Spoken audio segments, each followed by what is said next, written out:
अच्छा मिठा मिठा शिखिल दे संतान मनक प्रति माँ पिता बाप दादा मधुर स्नेह संपन्न शुभेच्छा। आत्मिक एवं सुप्रभात। आत्मिक पितांकर आत्मिक संतान मानकु नमस्ते।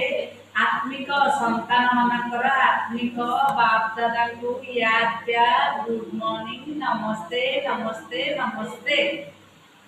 धारणा पाई मुख्य सारांश नंबर 1 सेवार सफलता प्राप्त करने अहंकार को छाड़ी प्रत्येक कथार बाबा नाम उच्चारण अहंकार छाड़ ताले तुम सफलता प्राप्त हेब। जोगयुक्त स्थिति रही सेवा करने उचित। परदर्शन परचिंतन निजर समय नष्ट करिवार नाही। ताले परदर्शन पर चिंतन आम कहार कौन आम समय नष्ट करवा किसी मिलबनी। नंबर 2 सच्चा सच्चा वैष्णव होगा पड़ो ताले कौन प्रकार हिंसा करिवार नाही। देह सहित सब संबंध बुद्धिजोग तुटाई देवाक देह सहित माने आम तो शरीर देही अभिमानी शरीर नु आत्मा है वरदान। हाँ जी कर धारणा द्वारा सेवा क्षेत्र में महान होउथिबा समस्त आशीर्वाद पात्र हुआ।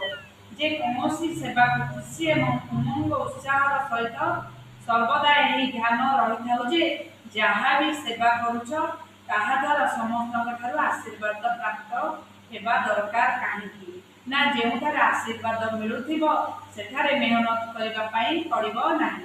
तेणु यही लक्ष्य रख जे जो संपर्क में आसुच से आशीर्वाद नहीं जाए तेरे सबू कथार हाँ जी करवा अर्थात आज्ञाकारी होबार धारणा ही आशीर्वाद नेबार साधन अटे। कहीं जदि भूल कहूँ तेबे ताकू भूल बोली कही आघात देवार परिवर्ते सहारा दे शक्तिशाली कर। जी भूल करुचे हाँ माने धीर स्थिर होगी सहारा हवा तार बड़ जोरे कहबानी धमकेबानी गाड़ी करबानी जी भूल कर